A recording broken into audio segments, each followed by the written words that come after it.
How much does the human head weigh? Although some people might have an empty head, the weight of this part of the body is still not negligible. If we could place only our head on a scale, what value would it show? In an adult person, the head accounts for about 7.5% of the body weight. So if you weigh 70 kilograms, your head should weigh 5.25 kilograms. The largest part of this weight is the skull, which consists of 22 bones and needs to be hard enough to protect the brain. The brain itself also contributes significantly to the weight of the whole head. In an adult, it weighs approximately 1,430 grams, which is about 2.1% of the body. Older people have a slightly lighter brain, and it is commonly stated that after the age of 40, the weight of the brain decreases by 5% every 10 years. The areas responsible for memory shrink, but this does not necessarily mean a decrease in the quality of thinking.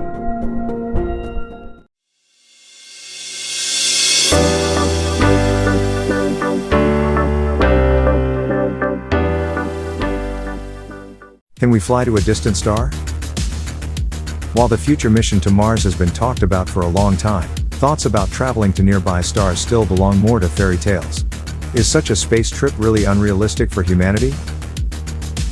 The nearest star, Proxima Centauri, is 4.2 light-years away from Earth. For comparison, this is nearly 10,000 times farther than the distance from Earth to Neptune, which the Voyager 2 probe, launched in 1977, traveled in 12 years. Of course, technology has advanced since then.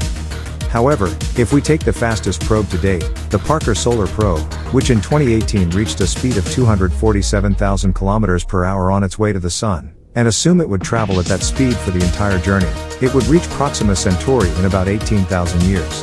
However, scientists are optimistic. For example, Spanish astronomer Guillermo Anglada Escudé believes that by the end of the century, we will have the means to send a probe to another star in 1,000 years.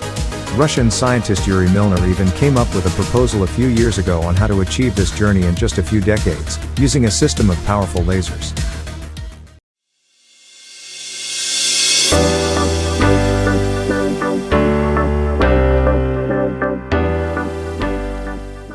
How much does life on Earth weigh? Whether in the oceans or on land, our planet is literally covered with life. And something new is always being born and growing. Is this not too heavy a burden for Earth to carry along its journey through space? Epic response: weighing all living things on Earth seems, at first glance, like an impossible task. However, in 2018, biologists from the Weizmann Institute of Science in Israel decided to tackle it. They focused on the pure weight of carbon, which can be found in all organisms, and after long calculations, they reached the result of 550 billion tons. Although this is not a small amount, we definitely don't need to worry about Earth. In comparison to the weight of our planet, which in kilograms represents a number with 24 zeros, the weight of all life represents just 1/10,000,000th. And only 1/100% of this tiny drop is occupied by humans.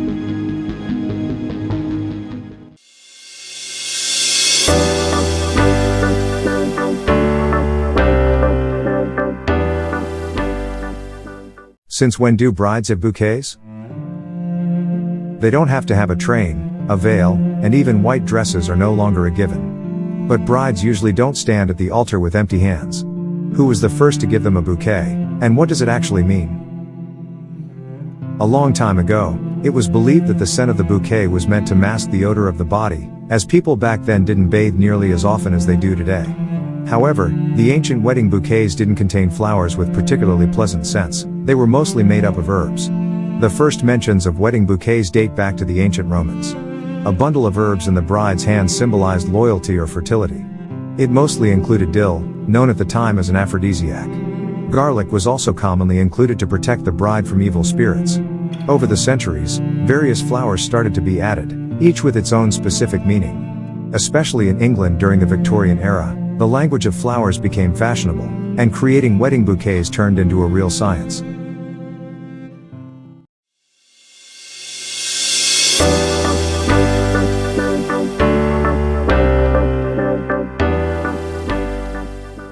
Why does corn turn into popcorn? A little magic. You put yellow corn kernels in a pan or in the microwave, and soon you have a pile of white, fluffy clouds instead. What happened here? Corn kernels, even though they seem completely dry, still contain about 13% water and oil. When you heat them, the liquid turns into steam, and since it has nowhere to escape through the tough shell, pressure builds up inside. When the temperature reaches around 180 degrees Celsius, the shell can't withstand the pressure anymore and bursts with a loud pop. The steam, along with the contents of the kernel, starch and proteins, expands, but immediately cools in the air and solidifies into the shape we recognize. People have known this process for a long time. The oldest evidence of popcorn production likely comes from the area of present-day Peru, from around 4700 BC.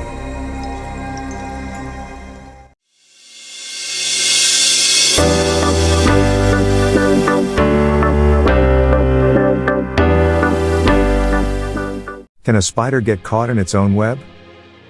The web is a perfect trap. The threads are stickier than chewing gum, and they often catch much larger creatures than the spider itself. So how is it possible that the spider doesn't get stuck in its own web? The spider has, of course, thought this through very well. When weaving its web, it leaves certain bridges on it that are not sticky. These are spirals, which the spider uses to move from the center to the edge, being very careful not to step on anything else. Each species of spider has a slightly different tactic.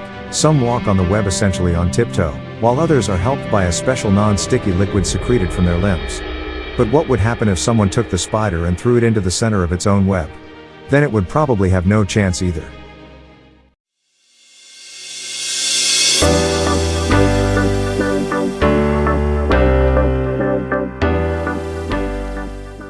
Since when do people wear black to funerals?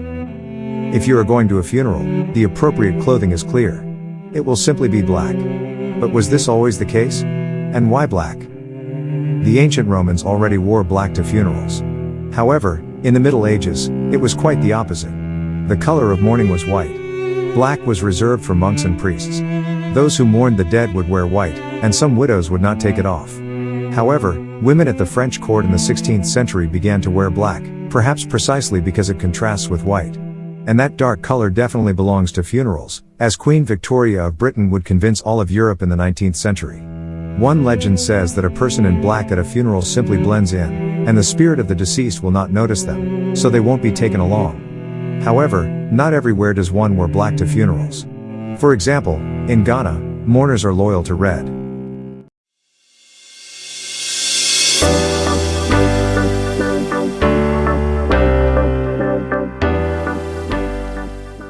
What are the buttons on men's suit sleeves for?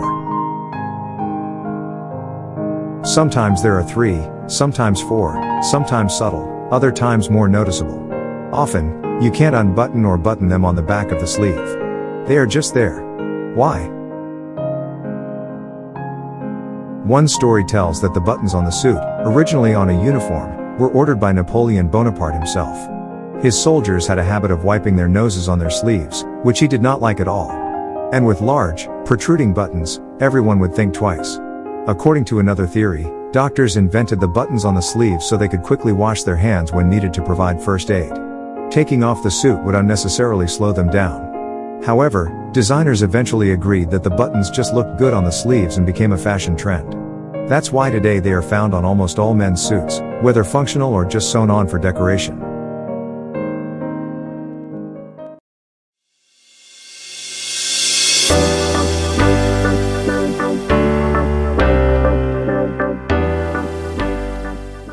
How do black olives differ from green ones? Do you like both versions, or do you prefer one of them? Green and black olives at first glance seem like a choice between light and dark grapes. But that's not the case at all. No two varieties. They are still the same olives. It just depends on how long we let them ripen. The green ones are still unripe, or rather at the beginning of the ripening period. They are already big enough, but still quite bitter. They also have less oil. Olives gradually ripen from green to brown, red, purple, and finally become completely black. However, the exact appearance, taste, and properties can vary even between individual varieties. And there are about 2,000 of those in the world.